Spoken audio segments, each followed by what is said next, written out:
guys, Liam here. Hope you're having a wonderful day. Welcome back to another episode of Pokemon WTF Moments. And I just want to take a moment to say thank you for all the support on this series. A whole bunch of you have been popping into my Twitch streams while I'm live and being like, hey Liam, just want you to know, WTF Moments is my favorite series on your channel. I'm really enjoying it. I hope you keep making it forever. And I'm really happy to hear it because I love making this content. So if you're like those people as well and you're ready for more WTF Moments, make sure you hit that like button. Thank you just so much for everything, for all that support. It's really cool. Like, I love that I've brought something new to the channel that you guys really enjoy. And, you know, let's go for 1,000 likes if we can. That'd be great. 1,000 people saying, yes, I like this video will be really cool. Hit subscribe if you're new so you never miss an episode. And of course, share this video with a friend. But without further ado, let's take a look at the WTF moments for Pokemon Season 1, Episode 36, The Bridge Bike Gang.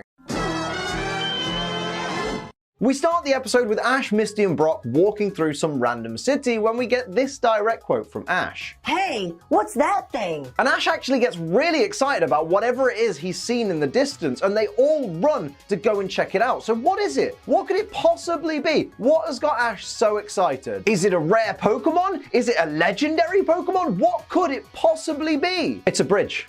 It's literally a bridge. How could he not tell that that thing was a bridge, even from a distance? Numpty. Except if you use this footage, you know why Ash is curious about that bridge. A security guard at the bridge tells Ash and Co that they can't cross the bridge because it's not complete yet. And then we get this shot of the bridge under construction, and I assume it's from the point of view of Ash and the gang, but what's with the layout of this bridge? Like, if you look at the angle of the section of the bridge that has the cranes and stuff compared to the angle of the bridge that we see in the foreground, presumably where Ash and Co are standing, it looks like it's almost doubling back on itself, or is at least at like a right angle. Why would anybody design a bridge to zigzag like that? Don't get me wrong, I know some bridges are designed with intentional curves, but severe angles like this, it's insane. The guard reckons the bridge is over 10 miles long, but let's be real, if it wasn't for all those zigzags, the bridge would probably only be a mile across. Oh, and for those of you watching in continental Europe, 10 miles is about 16.09 kilometers. So yeah, if you're interested, if you're bothered, there you go. It's ridiculously long. That's what she said. I hate myself so incredibly much. Now, the road part of the bridge for cars to go across isn't finished, but the guard reckons that the cycle path is complete, so Ash and Co could cross the bridge if they had bikes. What's that? Bicycles? Oh, Ash, this is not going to end well for you, mate. Do I have to explain why this is a sin? According to Misty, if Ash hadn't completely destroyed her bike, they could all be heading across the bridge right now. Not being funny, but I really can't see Misty, Ash, and Brock all fitting comfortably on the same single bicycle, especially not for 10 miles. Use your head, Misty. Taunting. Now, our heroes can't afford bikes, so they're gonna have to figure out another plan. How about just not going to Sunnytown, the place on the other side of the bridge, and just going somewhere else in the meantime? Like, there's not even a gym in Sunnytown. What's the point? What's there that's so important? Maybe they want to explore the town. You know, because they wonder what that town is, and to know where the gym is at. Because this number of gyms, scary old calf, in the Indigo League scene, Liam. In the Pokemon Center, Nurse Joy asks Ash, Misty, and Brock if they could help her. Imagine that. Imagine sitting in the waiting room of a veterinary surgery or something. That's like the real world equivalent, isn't it? And one of the veterinary nurses comes over and is like, Oh, excuse me, can you help me with my work, please? you'd look at them like they were mad. They don't work there, Joy. Do your own bloody work. Yeah, except if you do the full context. She just carried a black object in her arm and notice that Ash, Misty, and Brock are sitting at the waiting room and ask them if they bring the package to the Sunnyside Pokemon Center where a Pokemon is injured and sick and need that package to heal it. If you do the full context, then you cannot do that. Out of context moment, mate. Also, did Liam just say that the nurse at the vet is lazy because He's a she asking person to help her work? Really? You could realize that more help. Apparently this Nurse Joy is the cousin of the Nurse Joy in Gringy City, which really isn't something to brag about, because the Joy in Gringy City was Also, has it really only been 5 episodes since we've seen a Nurse Joy? Feels like ages. Well, yeah. There's an episode where Diglett tried to save the forest from the dam building. There's an episode where Ash had to fight the gym leader. There's an episode where he had a horse ride. There's an episode where he had to help out the Kangastein kid. And this one, info for the guns. If you know what I mean. The only exceptional one is the horse race one, but I don't think they mentioned that. Even though Nurse Joy is off screen hearing Pokemon. Nurse Joy needs to deliver some medicine to a sick Pokemon at the Sunnytown Pokemon Center, but can't go herself because she's too busy tending to the sick Pokemon in her Pokemon Center. See, to all the employers out there, this is why you don't schedule just one person to run an entire shift on their own. It never ever works. I've got it. Ash says they'd be happy to help, but they can't cross the bridge because they don't have bicycles. And Joy is like, oh, you can use some of the Pokemon Center's bicycles. There's literally only one staff member running the whole place. Why do they have multiple bicycles? I've got it. It's not even a WTF moment, but oh god, this scene starts with an orchestrated version of the red and blue bike theme, and it's so good! Agreed. That theme is actually perfect for this episode. I mean, anyone on Orbit is actually cheering for this song. Anyone except Sombra who doesn't do it because, you know. But he does point out he believes that it's not the creepy lullaby one. Oof. I'm still waiting on that. Ash's bike makes a bell sound despite not having a bell. Go figure. I know I mentioned this point just moments ago, but there is only one member of staff working at the Pokemon Center. So why is there a tandem bike? Who's Joy going to have been riding this with? That's a good question. A bike gang turns up, and as if being in a bike gang isn't cringy enough, like it's literally impossible to look tough on a bicycle, the gang's emblem is just a bike wheel with crap wings. That is painfully lame. Yeah, he had a point about the bike gang is cringy, but you mentioned that rings that look like a Batman logo look crappy. Brock instantly asks out the green-haired girl and just proves he really will just ask anybody out, won't he? This guy really needs to set himself some standards. He literally reeks of desperation. Trust me, mate, you'll never pull a girl by begging. Dude? This episode came out in the 90s. And people in the 90s always try to replicate things that Disney do. Like singing, dancing, baking, and so on. So, singing the Disney cliche thing? Okay. The girl twats Brock with her bike and says she only cares about her bike and her gang. Well, there you go, Brock. You know what to do now. Join the gang. Except that's not indication how she was dragged on Brock. Plus, Brock says that's a no, meaning that she's not attracted to him. The leader of the bike gang challenges Ash to a Pokemon battle, and Ash sends out Bulbasaur against the bike gang leader's Golem. And the guy's Golem just tucks in its head, its arms, and its legs into its rocky exterior shell, and then is somehow completely immune to Bulbasaur's Vine Whip, which should be 4 times effective. The bike gang's leader is a hacker. Confirmed.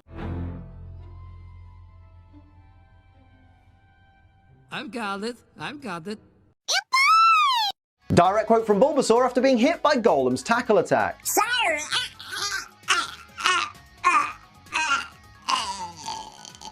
Bulbasaur, are you alright there, mate? It sounds like Golem legitimately killed you. Yeah, that's... wow.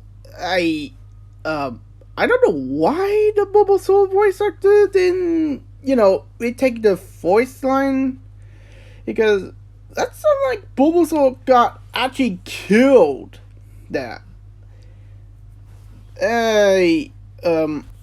What? When Bulbasaur is defeated by Golem, Ash returns it to its Pokeball and then sends out Charmander. Charmander, a Fire-type Pokemon, to take on Golem, a Rock and Ground-type Pokemon. Ash gets Charmander to use Flamethrower and Fire Spin on the opposing Golem. Yeah, that'll do it. Surprisingly, it does, and the guy is forced to call Golem back. Golem, tackle attack now! Charmander,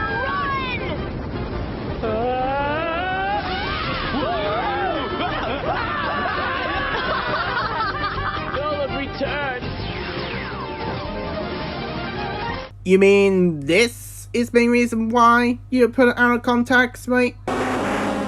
And somehow the heat is transferred to the outside surface of the Pokeball. I'm pretty sure that is complete bollocks. Now, that joke that you want me to make about the female trainer sending out Cloyster and Cloyster vaguely resembling a vagina is just some real low-hanging fruit, mate. Says a guy who almost attempted to do that joke. Well, Liam, that's never stopped you before, has it? Oh yeah, you're right. Ha! The girl sent out a Pokemon that looks like a minge. Why don't we do that when blokes send out Sudowoodo?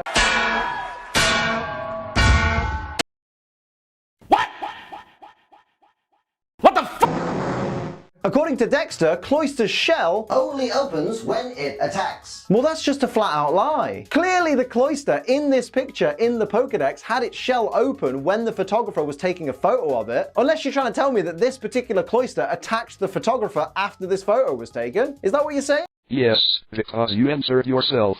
Photographer got attacked by Cloyster while taking a picture line. Direct quote from Misty. It's a water Pokemon. Just leave it to me. Hang on, love, that is not how it works. Just because you're supposedly good at training water-type Pokemon, which arguably you've yet to prove, that doesn't mean that you are automatically really skilled at fighting water-type Pokemon. Plus, with the Pokemon you've got on you, what are you really going to be able to do? Oh yeah, it's almost like Misty had a psychic starfish Pokemon that had psychic powers involved with psychic strength. Because G1 psychic types are very strong. And, would be interesting that Misty Starmie has psychic powers that are super strong. But, nope. We don't, because Psyduck has erupted, but we'll talk about that later. What I'm saying is, Australian TF moment at Misty's determination cliche. Misty wanted to use Starmie, but Psyduck came out instead, like always. I'm 6 years old, and this is very funny. Peak comedy right here. No, it's not. The Bite Gang finds Psyduck's pathetic experience side-splittingly funny and can't stop laughing. I mean, it's just a duck. Is it really that funny? Even Ash starts laughing. What a crap friend. A good friend, though, of this channel at least, is Psyduck tries to use Tail Whip on Cloyster, and one of Cloyster's spikes just slightly pokes Psyduck and it starts freaking out. And Misty sighs and tells Psyduck, You were supposed to be the one attacking. but it was using Tail Whip, which is not an attacking move. Well, actually, Liam, perhaps in the anime, Tail Whip is meant to be more like an actual attacking move rather than a stat-lowering one, like an actual strike with the tail. Listen, why are you defending the show's writers? They don't give a damn who you are, and they're going to continue to keep making mistakes without caring in the world because you keep letting them, because you will blindly accept anything that they throw at you. You should be using your voice to tell Pokemon to be better, but instead you're just a mindless consumer. Sorry, went a bit BBND on you there. Imagine giving that much of it. Ooh boy. Liam react to this writing. It's basically me reacting to this who write these game. And if anyone gonna defend these two writers, well, better tell that to this and see my reaction. Like, what the Oh, Wikipedia? Are you kidding me? They have to research it on Wikipedia. Are you kidding me? I am frustrated. And I'm not the only one that actually knows this. Like, what the is this? Jeez. Psyduck can't remember how to do its disable or confusion attacks. I know I defended it before, but at this point it just deserves to be bullied. It's making Misty look like a right mug. Honestly, she should just release it. Misty is so eager for Psyduck to get a headache so it can unleash its power that she lifts up a bicycle ready to throw at it. Luckily, a loud siren interrupts the battle, but God, no wonder Peter hates this show. Liam, when you said Peter, I thought you meant Peter, and I was like, who's Peter? And then I realised. Oh shit, mate, did I steal your comment? Team Rocket T-posing on unicycles. What more needs to be said? Even though they dress as a circus performer and they, have to do that on precision. So it turns out Jesse and James were part of a bike gang on this bridge when they were younger, but then how old does that make this bridge? Construction here must be really slow. Apparently, Liam never heard of upgraded bridge from old to new in modernization way. Because of these two pictures I got, mate. James was apparently the only one in the bike gang who had to use training wheels, but if that's the case, why are they praising him like he's some kind of bike gang god? Guy was in a bike gang and he couldn't even ride a bike. Just because he had a training wheels on doesn't mean he is a popular guy. I mean, he could have some epic moments in the past off screen to, make some popularity. Team Rocket mocked the bike gang for riding bicycles and not unicycles, and I have to agree, unicycles are way cooler, and anybody that can actually ride one instantly earns respect from me. Team Rocket try and get the help of the bike gang to steal all of Ash and Co's Pokemon when the police turn up. A lot of police too. It does make me wonder why, if there's so many police officers in this area and Nurse Joy's Pokemon medicine dilemma was such an emergency, why didn't she just ask a police officer to take the medicine across the bridge? I've got it. As soon as the police turn up, the bike gang run away. Told you they weren't hard. Officer Jenny says that if Ash and the gang need to get to Sunnytown to deliver the Pokemon medicine, then she will give them an escort. Jenny, mate, it's probably best not to say the word escort in front of Brock. We don't want to give him any ideas. Okay. I don't understand about what escort mean. I mean, what the f***? Holy sh**! What the f*** is wrong with you? Jeez Louise. Apparently there's been an accident somewhere else, so Jenny can't escort them over the bridge. Bit of a shame that accident can't be handled by one of the other 100 police officers we just saw. A really heavy storm rolls in, and the bike gang decide that they want Jesse and James to show them how to ride their bikes in the storm. I think that's what they want. It's not very clear. Then you better have an eating aid, because I can understand what I mean by that. I mean, Jesse and James are the brothers in the group. I mean, seriously, they're hyped that they return, so it makes sense why they need Jesse and James to the storm. The Nurse Joy in Sunnytown is complaining that the Pokemon medicine hasn't arrived yet, and then we learn that it's just for a shelter. A single shelter. Well, that's no biggie. Let it die if you have to. There's loads of them. Well, actually, Liam, I think you're being very cruel. If this was your Pokemon, you wouldn't be saying that. You wouldn't be saying let it die at all if this was yours. But I live in the real world. I can't own a Pokemon.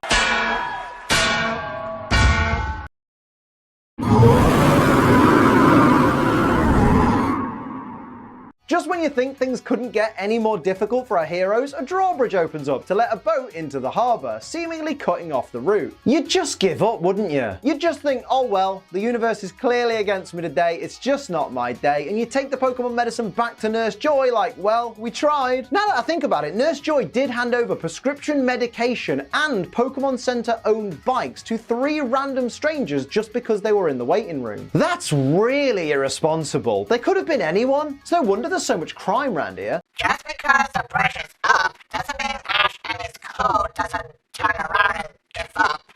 Ash and his crew must deliver the package to, save the Pokemon life like a good hero they are. You heartless bastard! So apparently what the bike gang want is for Jesse, James and Meowth to do a unicycle jump across the open parts of the bridge. I still don't understand why they've suddenly decided that this stunt is what they want to see. Without what you're upset!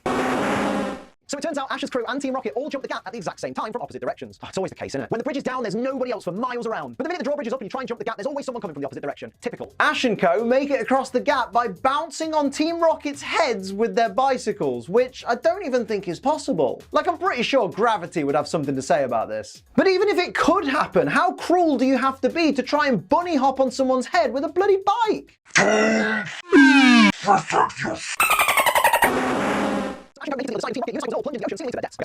The Bite Gang challenge Ash to another Pokemon battle, but Ash explains that he's delivering medicine to the Pokemon Center. And apparently this is enough to convince the Bite Gang to escort them to the Pokemon Center. Honestly, this is the lamest gang I've ever seen. You can't be a gang of bullies and then also have a conscience. That's absurd.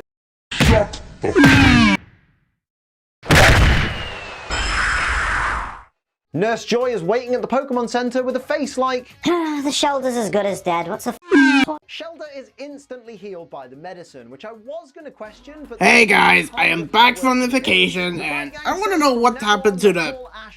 Why are you in the back room? And Ash is pulling the same face that I pulled when I... A few minutes later. So, these three Pokemon take over the stereo and gone rant over Liam video because he's in shoulder. I do of them. No, wait. Just trust me. I will. Hey, you three. Can you please leave the station? I mean, it is our station after all. So, can you please leave? Says a guy who likes a turtle and full of Tonic with the one that you rant on. Ha! And you have them making a machine that causes destruction in the multiverse. What if? And the guy who don't like to bust it. What did you just said? I said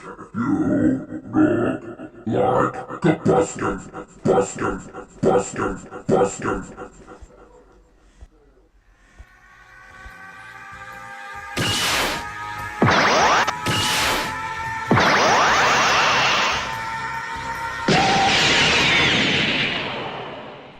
No one, call me a chicken like that. Don't worry, guys. I got this.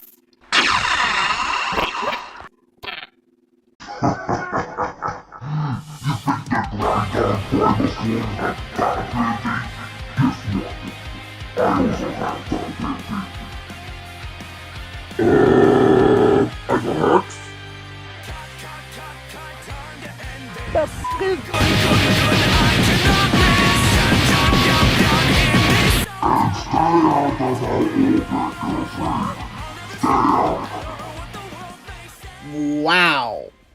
Yeah. Wow. I am just speechless by that. Yeah.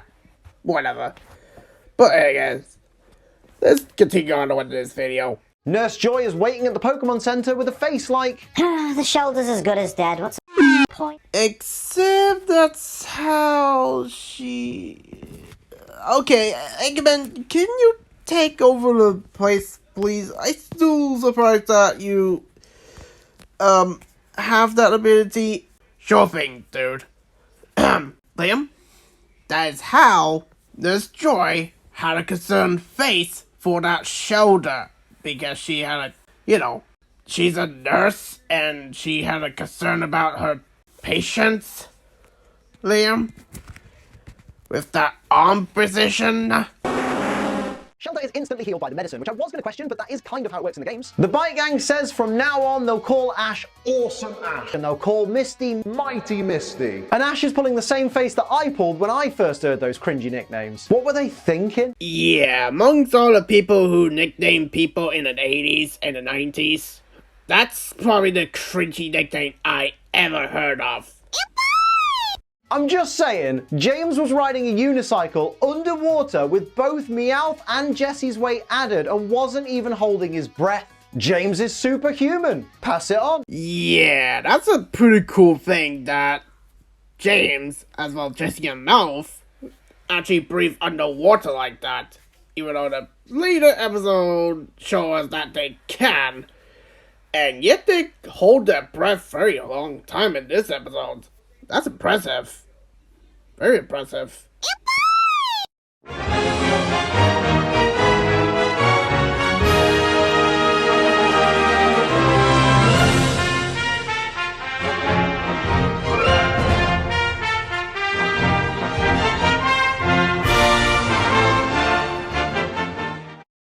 The The nurse Joy in Sunnytown is complaining that the Pokemon medicine hasn't arrived yet, and then we learn that it's just for a Shelder. A single Shelder. Well, that's no biggie. Let it die if you have to. Why do I suddenly feel Death Shadow?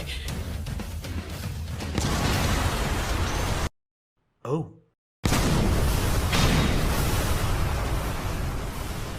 And that makes 3.